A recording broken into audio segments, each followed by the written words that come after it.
Hi friends, मी अदिती. आज मी तुम्हाला जिओग्राफीचा एक इम्पॉर्टंट टॉपिक शिकवणार आहे. या टॉपिकचं नाव आहे अर्थच्या लेयर्स. हा क्वेश्चन जिओग्राफीमध्ये नेहमीच विचारला जातो, पण मुलांना यामध्ये नेहमीच कन्फ्युजन असतं. सो आज मी तुम्हाला हे शिकवणार आहे. सगळ्यात वरती असतो कवच म्हणजेच क्रस्ट. क्रस्ट ही सगळ्यात वरची लेअर असते. ती 5 ते 70 किलोमीटर असते. इथे पृथ्वीवर जे पण आहे बिल्डिंग्स, झाड, झुडपे, माणसे जे पण राहतात ते इथे राहतात. दुसरी लेअर असते मेंटल. ही लेअर गरम खडकांनी भरलेली असते. इथे मॅग्मा नावाचा खडक असतो. मॅग्मा वॉल्कॅनो म्हणजे ज्वालामुखीद्वारे बाहेर पडतो. ह्या लेअरला मराठीत आवरण असे म्हणतात.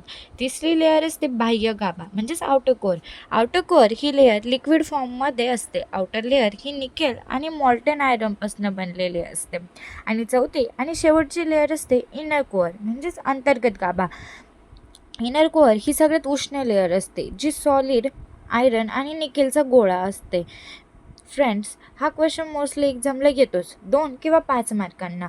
तर हा क्वेश्चन नीट लिहायचा आणि डायग्रामसोबत लिहायचा. बुकमध्ये जी डायग्राम आहे त्यासोबत मी दिलेलं आन्सर लिहायचं आहे. स्क्रीनवरती जे आन्सर आहे त्याने तुम्हाला 2 किंवा 5 मार्क्स इझिली मिळू शकतात.